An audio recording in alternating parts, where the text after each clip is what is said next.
Hello friends, നമ്മുടെ YouTube ചാനലിലേക്ക് എല്ലാവർക്കും സ്വാഗതം. നമ്മുടെ ചാനലിലേക്ക് ഇനി സബ്സ്ക്രൈബ് ചെയ്യാത്ത കൂട്ടുകാരൊക്കെ ഉണ്ടെങ്കിൽ ഒന്ന് സബ്സ്ക്രൈബ് ചെയ്ത് സപ്പോർട്ട് ചെയ്യണേ കേട്ടോ. തീർച്ചയായും നമ്മുടെ വീഡിയോസൊക്കെ നിങ്ങൾക്ക് യൂസ്ഫുൾ ആവും, ഉറപ്പാണ്. അപ്പോൾ ഈ ഒരു പൊടി കാണുന്നില്ലേ, ഇത് നമുക്ക് ഈസ്റ്റായിട്ടും അതുപോലെ തന്നെ സോഡാ പൗഡറായിട്ടൊക്കെ യൂസ് ചെയ്യാൻ പറ്റിയ ഒരു പൗഡറാണ് കേട്ടോ.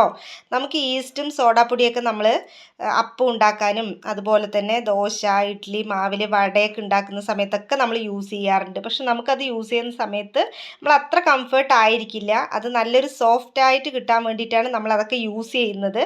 പക്ഷേ അതേ ഐറ്റം തന്നെ നമുക്ക് ഹോം മെയ്ഡായിട്ട് നാച്ചുറലായിട്ട് ഉണ്ടാക്കാൻ പറ്റിയാൽ അത്രയും നല്ലതല്ലേ. അങ്ങനെ ഞാൻ കണ്ടുപിടിച്ചൊരു ഐറ്റമാണ് കേട്ടോ ഇത് വേറൊന്നുമല്ല.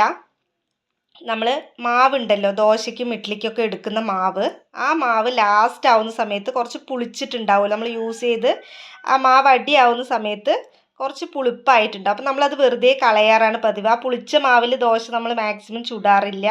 അപ്പോൾ ആ മാവ് വേസ്റ്റാക്കി നമ്മളങ്ങനെ കളയാറാണ് പതിവ്. അപ്പോൾ ആ മാവിനെ നമ്മളൊരു സ്റ്റീൽ പ്ലേറ്റിൽ ഒഴിച്ച് നന്നായി വെയിലത്ത് വെച്ച് ഉണക്കിയെടുക്കുക കേട്ടോ. അതിന് ശേഷം മിക്സിയിലൊന്ന് നന്നായി പൊടിച്ചെടുക്കുക. ഇത് ഞാൻ പൊടിച്ചെടുത്തിട്ടില്ല, ഇതാ കണ്ടില്ലേ, നന്നായി പൊടിച്ചെടുത്ത് വെക്കുക. നമുക്ക് എത്ര ദിവസം വേണമെങ്കിലും ഇത് വെക്കാൻ പറ്റും കേട്ടോ.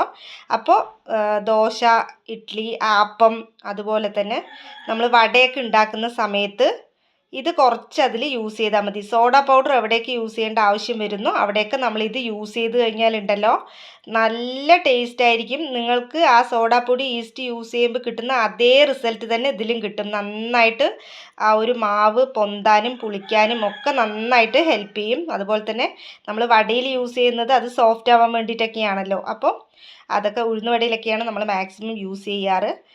അപ്പോൾ അതൊക്കെ ഇത് യൂസ് ചെയ്ത് കഴിഞ്ഞാൽ അതുപോലെ തന്നെ കിട്ടും കേട്ടോ. നല്ല സോഫ്റ്റായി തന്നെ കിട്ടും. ഇതാവുമ്പോൾ നമുക്ക് പേടിക്കാനില്ല. സോഡാ പൗഡറൊക്കെ യൂസ് ചെയ്യുമ്പോൾ പലർക്കും ഗ്യാസ് ട്രബിളും അതുപോലെ തന്നെ നെഞ്ചരിച്ചിലൊക്കെ ഉണ്ടാവും. നമ്മൾ ആപ്പമൊക്കെ കഴിക്കുന്ന സമയത്ത് ആ ഒരു നല്ല സോഫ്റ്റായിട്ട് ഇങ്ങനെ പതഞ്ഞ് പൊങ്ങി അത് കാണുന്നുണ്ടല്ലോ. അപ്പോൾ അതൊക്കെ നമുക്ക് ഈ ഒരു സോഡാ പൊടിയൊക്കെ ഇട്ടിട്ടാണ് യൂസ് ചെയ്യുന്നതെങ്കിൽ നമുക്കത് ഹെൽത്തിന് ഇഷ്യൂസ് ഉണ്ടാക്കുന്നൊരു ടൈപ്പാണത്. നമുക്ക് കറക്റ്റ് യൂസ് ചെയ്യാൻ അറിഞ്ഞില്ല, കുറച്ച് കൂടുതലൊക്കെ യൂസ് ചെയ്ത് കഴിഞ്ഞാൽ അതും പ്രോബ്ലമാണ്. ഇതാവുമ്പോൾ അങ്ങനെ ഒരു പ്രശ്നമേ ഇല്ല കേട്ടോ. എത്ര വേണമെങ്കിലും നിങ്ങൾക്ക് യൂസ് ചെയ്യാം. ഒരു സ്പൂൺ 2 സ്പൂണൊക്കെ ധാരാളം മതിയാവും. നമുക്ക് വടയും ആപ്പത്തിനൊക്കെ നമുക്ക് ഇട്ട് കൊടുത്താൽ നല്ല ക്രിസ്പിയും സോഫ്റ്റും ഒക്കെ ആയിട്ട് നമുക്ക് കിട്ടും കേട്ടോ. നല്ല പതഞ്ഞ് പൊങ്ങും, മാവ് പുളിച്ച് പതഞ്ഞ് പൊങ്ങാനൊക്കെ നന്നായിട്ട് ഹെൽപ്പ് ചെയ്യുന്ന ഒരു ഐറ്റമാണ് കേട്ടോ ഇത്. അപ്പോൾ ഇതെല്ലാവരും ഒന്ന് ട്രൈ ചെയ്ത് നോക്കൂ. നമ്മൾ വെറുതെ കളയുന്ന മാവ് അത് വെറുതെ വേസ്റ്റാക്കി കളയണ്ട. ഏത് മാവായിക്കോട്ടെ, പുളിച്ച മാവ് നമ്മൾ ഒരു സ്റ്റീൽ പ്ലേറ്റിൽ ഒഴിച്ച് വെച്ചിട്ട് വെയിലത്ത് വെച്ച് നന്നായി ഉണക്കി അതിന് ശേഷം മിക്സിയിലൊന്ന് നന്നായി അടിച്ചെടുക്കുക, പൊടിയാക്കി എടുക്കുക. അപ്പോൾ സോഡാ പൗഡർ യൂസ് ചെയ്യുന്ന സമയത്ത് അതിന് പകരമായിട്ട് ഇത് യൂസ് ചെയ്യുക കേട്ടോ. സോഡാ പൗഡർ യൂസ് ചെയ്യുന്നതാണ് കംഫർട്ടെങ്കിൽ അത് യൂസ് ചെയ്യാം. ഇത് നാച്ചുറലായിട്ട് നമുക്ക് അതേ റിസൾട്ട് തരുന്ന ഒരു ഐറ്റമാണ്. അപ്പോൾ എല്ലാവരും ഒന്ന് ട്രൈ ചെയ്ത് നോക്കൂ. കുറേ നാളൊന്നും യൂസ് ചെയ്യാൻ പറ്റില്ല. ഇത് 1 മാസമൊക്കെ നമുക്ക് എന്താണെങ്കിലും ഇത് വെക്കാൻ പറ്റും. അതിൽ കൂടുതലൊന്നും വെക്കേണ്ട. കുറച്ച് മാവ് കുറച്ചിങ്ങനെ ചെയ്ത് നോക്കുക. അപ്പോൾ നമ്മൾ എടുത്ത് വെച്ച് കഴിഞ്ഞാൽ വളരെ സൂപ്പറായിട്ട് നമുക്ക് ആവശ്യമുള്ള സമയത്ത് യൂസ് ചെയ്യാൻ പറ്റും.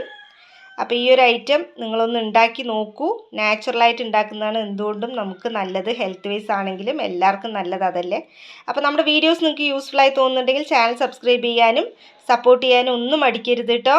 അപ്പോൾ അടുത്ത വീഡിയോയിൽ കണ്ടാലോ ഗൈസ്. ബൈ.